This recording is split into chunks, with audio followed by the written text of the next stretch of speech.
5곡으로 넘어갑니다.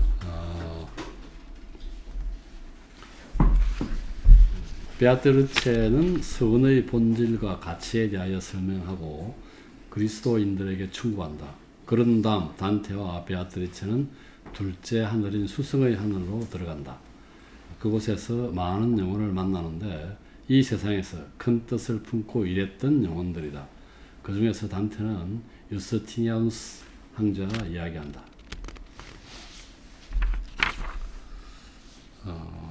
내가 비록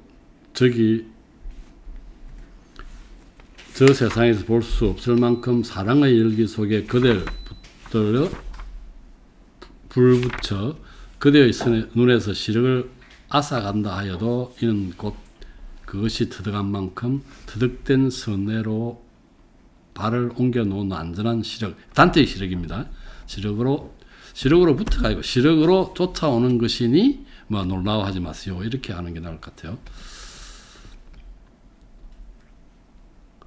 그래서 약간 복선을 깔고 있습니다. 시평에 보면은 행여 다른 어떤 것이 그대의 사랑을 유혹한다면 이는 여기에 환히 비치는 것이 잘못 알려진 어떤 흔적,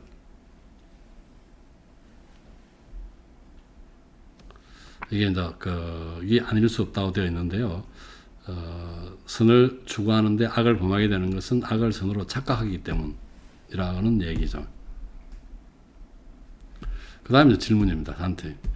영혼의 처벌로부터 구해내기 위해서 못 이룬 서원을 다른 봉사로서 메워줄 수 있는지 그대 알기 원하오. 단테가 궁금했던 점을 베아트리체가 이야기를 해줍니다.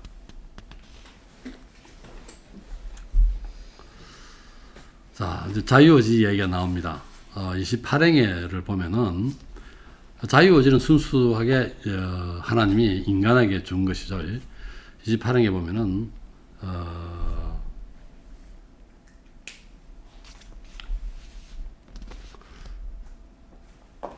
21행에 나오죠. 가장 큰 선물은 자유의지라고 그랬고요. 28행에 보면 하나님과 인간 사이에 계약이 맺어질 때 내가 말하는 이 보배, 즉 자유의지가 희생물이 되는데 자유의지를 갖고 계약을 맺는단 말이죠.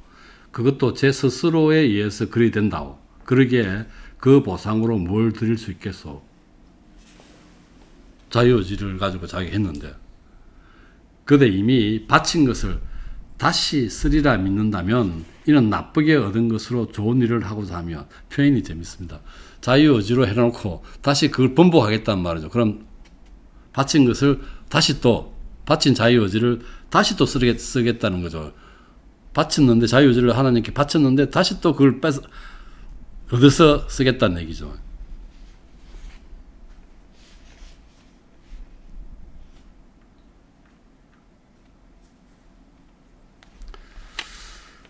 이제 그대 더 큰 것에 곧 확신을 얻었으나 성스러운 교회가 이런 것에 섭리하시는 까닭에 내 그대에게 밝혀준 진리와 어긋나는 듯하므로 교회는 이거하고 좀 다른 생각을 갖고 있다는 얘기입니다. 근데 교회의 허락을 받으면 이게 가능하다는 뜻이겠는 그런 얘기인 것 같아요.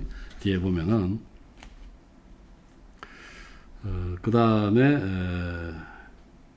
43행에 보면은 41행에 보면 지식이란 깨달아도 간직하지 않으면 이루어지지 않는다라고 되어 있고요. 두 가지 것이 이 제사의 본질에 어울리고 있으니 그 하나는 그것을 이루는 것이며 이 희생입니다. 희생의 대상이죠. 그 하나는 제사의 본질에 두 가지가 있는데 하나는 희생이 되는 대상입니다. 물질적 대상이겠죠. 다른 하나는 계약입니다. 그래서 이 마지막 것은 지켜지지 않는 한 결코 지어지지 않는다. 그렇다면 앞에 것은 대체 가능하다는 얘기죠. 계약물은, 그러니까 대상물은. 여기 보면 유태인을 좀 까죠. 유태인들도 약속을 잘 지키는데 그리스도인들은 안 지켜도 되느냐, 그런 얘기를 합니다. 거기 보면은 50행에 보면 봉헌물이 설령 바꾸어질 수는 있어도 마땅히 제물을 올려야만 했다고 되어 있습니다.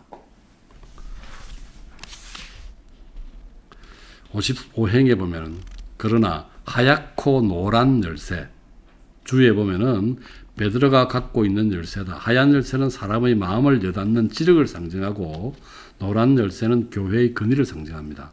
이게 돌려지지 않고서는 누구라도 제 마음대로 제 어깨 위에 있는 점을 바꾸지 않도록 하시오.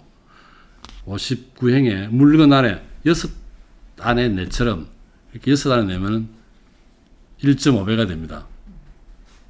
내 모이지 않는 한 온갖 변경이란 어리석은 줄 믿으시오. 그래서 서원을 가벼이 여긴 그 예가 나옵니다. 65행에 입다라는 그 장군이죠. 입다라는 장군이 승전하고 돌아오는 게 맨 처음 만나는 것을 하나님께 바치겠다고 맹세했는데 예동딸을 제일 처음 만났죠. 이 비슷한 게 69행에 어리석었던 그리스의 대장 아가멤논입니다. 여기도 마찬가지로 자기의 그 큰딸 데메트르 여신, 데메트르요. 맞죠. 여신한테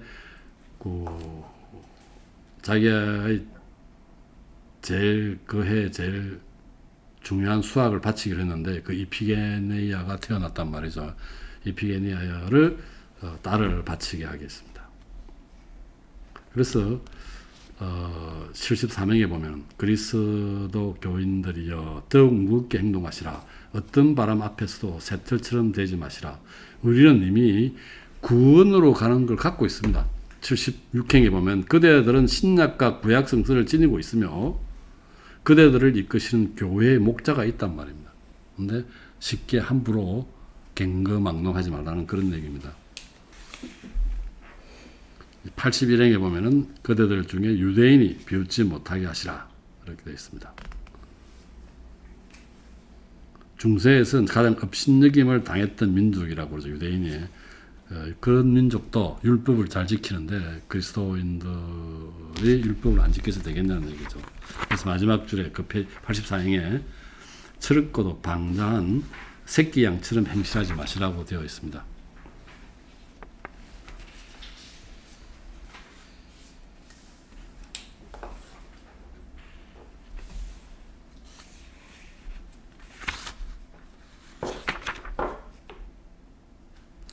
그 다음 89행이죠. 일찍이 새로운 문제를 앞에 두고 있던 간절한 내 재능도 침묵을 지키고 말았으니 또 새로운 문제 있습니다. 93행에 그렇게 둘째 왕국 안으로 달려갔다. 이제 물천에서 수성천으로 달려왔다는 얘기죠. 95행에 93행, 4행 그대로 나는 여기서 나의 여인을 보았는데 그 기뻐하는 모습은 마치 그녀가 그 하늘의 빛 속에 드시다 유성처럼 득 밝게 빛나는 정도였다. 또 별도 변하여 웃음을 띠고 있었다면 내 본성대로 남아 갖가지 모양으로 변할 수 있는 이 몸이 어땠던가 굉장히 흥분한 모습을 표현하고 있습니다. 그 다음에 103행에 수천 개의 별들이 우리를 향해 오고 있는 것을 나는 보았으며 되어 있습니다. 그 다음에 107행에 그들의 그림자마다 스스로 발하는 눈부신 빛살 속에 기쁨이 듬뿍 찬 듯 보였다. 그래서 이제 그 중에 한 사람인 뒤에 나옵니다만 지금은 나오지 않죠. 115행입니다. 유스티니아누스죠. 유스티니아누스 황제죠. 인생의 싸움질이 끝나기 이전에 은총이 영원한 승리의 옥자를 보게 해주신 오 복되게 태어난 그대여 단테입니다. 120행에 우리 곁에 빛나고자 하거든 마음껏 돈을 푸시라.